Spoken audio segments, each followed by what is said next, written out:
In 1987, the Transformers toy line introduced the Headmasters, robots whose heads disconnected and transformed into small figures. The Headmasters were the centerpiece of the 1987 product line, but the year also saw the release of another kind of master toy, the TARGETMASTERS, Transformers whose guns transformed into small partners for the larger robots. Though rarely given the spotlight to the same extent as their Headmaster cousins, the TARGETMASTER concept of tiny transforming weapons has been frequently revisited in multiple different Transformers series. Let's look at the basics. The 1987 TARGETMASTER lineup consisted of a mixture of new Autobot and Decepticon figures and re-released toys from the 1986 line, each of whom came packaged with a unique TARGETMASTER partner. Exactly who and what these small transforming weapons were varied from story to story, with Hasbro in America and Takara in Japan each taking their own unique approach to the idea. In Hasbro's markets, the TARGETMASTER partners were aliens from the planet Nebulos, who partnered with the Transformers via the same binary bonding technology that created the Headmasters. A few pieces of media claimed that the Nebulons were small robots, but most sources identified them as organic beings. In the Marvel comic book, TARGETMASTER technology was invented by the Autobots as a way to replace the weapons that several of their number had lost. Some of the Autobots' Nebulan allies underwent extreme reconstructive surgery to biomechanically modify their bodies so that they could transform into new guns for the unarmed robots. Overwhelmed by the Autobots' new firepower, the Decepticons and their evil Nebulon allies copied the technology and became TARGETMASTERs themselves. In the animated series, on the other hand, the technology was invented by the evil Nebulons after several of the Decepticons refused to submit to the Headmaster process. Instead of their heads, the Decepticons offered up their weapons, which were converted into transforming exosuits that the Nebulons wore. After the Autobots' first encounter with the Decepticon TARGETMASTERs, Autobot scientist Brainstorm duplicated the process to create the Autobot TARGETMASTERs. In Japan, on the other hand, the TARGETMASTER partners were not organic aliens, but small transformers from a Cybertronian colony on the planet Master. This alternate version of the TARGETMASTERs appeared in the Japanese exclusive animated series Transformers: The Headmasters, which saw a group of refugees from Master caught in a plasma energy explosion alongside two squads of Autobots and Decepticons. The explosion mutated the small Master robots and fused them to the larger Transformers' bodies. Though the toys were unchanged, the Japanese cartoon showed the TARGETMASTER's guns not simply being held in their partners' hands, but actually connecting to their arms at the wrist, with a cry of "Target home!" creating a physical and mental bond that allowed the larger robots to understand the robotic beeping language that the small robots spoke in.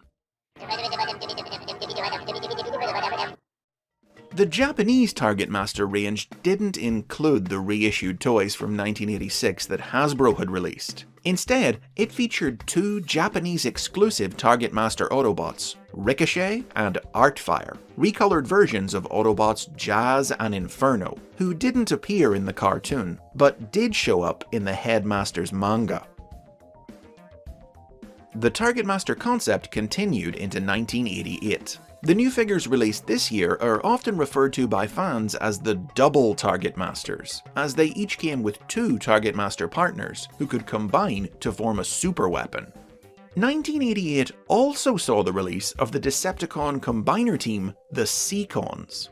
In addition to their normal robot and beast modes, each of these full-size figures could also transform into a third gun mode, designed to be wielded by their combined form, Piranacon, and for this reason, they too were marketed as TARGETMASTERs. No further TARGETMASTERs were released in the original Transformers toy line, and it would be many years before the name would be used in a toy line again.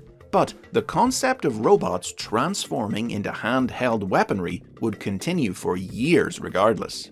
In 1990, the Action Master range of figures came packaged with small animal robots and drones who turned into guns. In 1998, several characters in Beast Wars Neo had the ability to transform into tertiary weapon modes. In the year 2000, Beast Machines featured the beast-to-weapon deployers. All these characters and more would later be identified as kinds of Target Master by various pieces of 21st century media, illustrating how the term has evolved to the point that it can be used to refer to virtually any transformer of any size who can transform into a gun that other transformers can wield.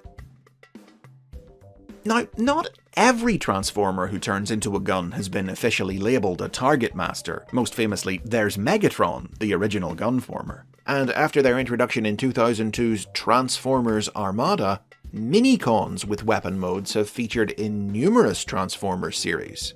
But there are no obvious rules for who gets labelled a Target Master and who doesn't, and there's no real consistency. Some of these Minicons have been called Target Masters, and there have also been Micromaster Target Masters, and even human beings who use the power of the Master Force to transform themselves into Target Masters.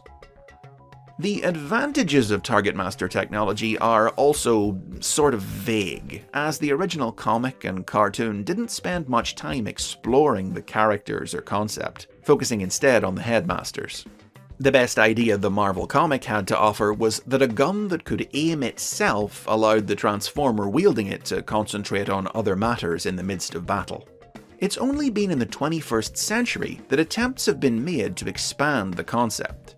Dreamwave Productions comic books put forth the idea that Target Master partners draw power directly from their larger partners' sparks, making their gun modes significantly more powerful and dangerous than a normal Cybertronian weapon, an idea that would appear again in the Transformers Collectors Club series Beast Wars Uprising. In the evil mirror universe of Shattered Glass, Target Masters have the power to actually take control of the bodies of those who wield them, an ability shared by the Target Master-like Weaponizer Minicons seen in 2015's Robots in Disguise toyline and cartoon. Such ideas haven't been very widespread, but they do add some depth to the concept of the Target Master partnership, which has always been a bit lacking in comparison to the complex symbiotic relationships of the Headmasters. In the last decade, new toys of several classic Target Master characters have been released in various toy lines, beginning with Cyclonus and his partner Nightstick in 2008's Transformers universe, and continuing into series like Generations, Masterpiece, and Legends. 2019 has brought the Target Master concept to the fore again as part of the War for Cybertron Siege toy line.